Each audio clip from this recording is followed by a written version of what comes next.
Hello students, আমি Nitish sir জ্ঞানজ্যোতি coaching সেন্টারের পক্ষ থেকে তোমাদের প্রত্যেককে জানাই আরো একবার স্বাগত। তো স্টুডেন্টস, আজকে আমি তোমাদের সঙ্গে আলোচনা করব CBCS 5th semester SEC history suggestion 2024 নিয়ে। ক্লাসটি শুরু করার পূর্বে তোমাদেরকে বলে রাখি, যারা এখনো পর্যন্ত আমাদের জ্ঞানজ্যোতি কোচিং সেন্টার অফিসিয়াল ইউটিউব চ্যানেলটিকে সাবস্ক্রাইব করনি, তারা অবশ্যই চ্যানেলটিকে সাবস্ক্রাইব করে পাশে থাকা বেল আইকন অল প্রেস করে দাও, যাতে নেক্সট টাইম থেকে কোনো ভিডিও আপলোড করলে তার নোটিফিকেশন তুমি সবার আগে পেতে পারো। এছাড়া অনলাইনে তোমরা যারা ভাবছো যে আমাদের ক্লাস জয়েন করবে, তারা অবশ্যই যোগাযোগ করতে পারো আমাদের অফিসিয়াল নাম্বার 7076398606 নম্বরে অথবা 6295916282 নম্বরে। তোমাদের টোটাল কোর্স ফি রয়েছে তোমাদের এই সাধ্যের মধ্যে শুধুমাত্র 499 টাকা। হ্যাঁ, ঠিকই শুনছো, শুধুমাত্র 499 টাকার বিনিময়ে তোমরা পেয়ে যাচ্ছ পুরো 4টা সাবজেক্টের প্যাকেজিং নোটস।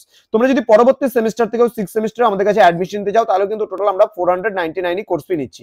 তো দেরি কিসে? যারা সিবিসিএস এর আন্ডারে রয়েছে তারা অবশ্যই যোগাযোগ করতে পারো আমাদের অফিসিয়াল নাম্বারে। চলো শুরু করছি আজকের ক্লাসটি।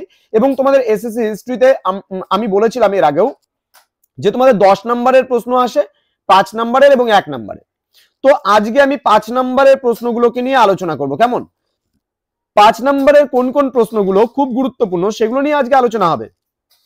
তো চলো শুরু করছি আজকের ক্লাসটি, কিন্তু তার আগে তোমরা অবশ্যই ভিডিওটি একবার শেয়ার করে দাও। ওকে, প্রথম প্রশ্ন, গ্রন্থাগার ও মহাপেজখানার মূল পার্থক্যগুলি কি কি তা আলোচনা করো। নেক্সট, ইতিহাস অধ্যয়নে সংগ্রহশালার গুরুত্ব আলোচনা করো। নেক্সট, সংগ্রহশালার দ্রষ্টব্য বস্তু কিভাবে সংগ্রহ করা যায় বা সংগ্রহ করা হয়। নেক্সট, ভারতের পাণ্ডুলিপি সংরক্ষণের দেশীয় পদ্ধতি আলোচনা করো। নেক্সট, উত্তর ঔপনিবেশিক ভারতে জাদুঘর পুনরুদ্ধারের প্রক্রিয়ার কি কি অসুবিধা হতে পারে। নেক্সট, মহাপেজখানার তথ্যাদি সংরক্ষণের পদ্ধতিগুলি সম্পর্কে আলোচনা করো। পরবর্তী প্রশ্ন, লেখাগার কিভাবে নিবন্ধীকরণ প্রক্রিয়াকে সাহায্য করে। আমরা পরবর্তী প্রশ্নে চলে আসব, ভারতে অবস্থিত সংরক্ষণাগারের বিভিন্ন প্রকারভেদগুলি সম্পর্কে আলোচনা করো। নেক্সট, ইতিহাস গবেষণায় কোচবিহার প্যালেস মিউজিয়ামের ভূমিকা আলোচনা করো। নেক্সট, কি কি সমস্যার সম্মুখীন হতে হয় জাতীয় মহাপেজখানা নথিপত্র সংরক্ষণ করতে।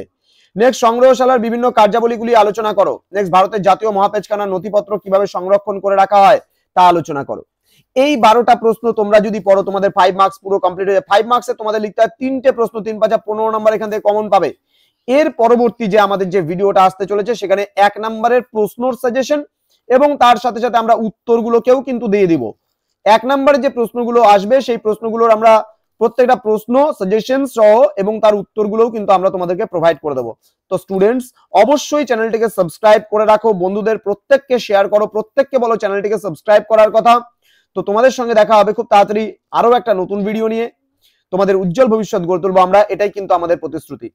তো আমাদের অফিসিয়াল নাম্বার 6295916282 এবং 7076398606 নম্বরে।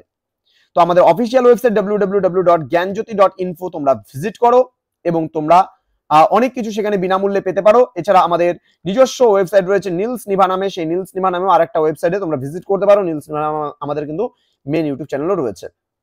তো স্টুডেন্টস, পরবর্তী 6 সেমিস্টারে অ্যাডমিশন নিতে ডিসেম্বর মাসের প্রথম সপ্তাহ এবং দ্বিতীয় সপ্তাহ বাদ দিয়ে তৃতীয় সপ্তাহ অর্থাৎ 3rd উইক থেকে আমরা শুরু করছি কিন্তু আমাদের 6 সেমিস্টারের রেজিস্ট্রেশন। তো দেরি না করে যুক্ত হয়ে যেতে পারো আমাদের সেন্টারে। ফার্স্ট যারা ব্যাক আছো তাদের বা রেগুলার যারা আছো তারা 3rd এর ব্যাক এবং রেগুলার এবং 5th এর ব্যাক এবং রেগুলার তোমরা কিন্তু যুক্ত হতে পারো। দেখা হচ্ছে আরো একটা নতুন ভিডিও নিয়ে। তোমরা প্রত্যেকে ভালো থেকো, সুস্থ থেকো। Thank you so much. Thanks for watching. After all, thank you.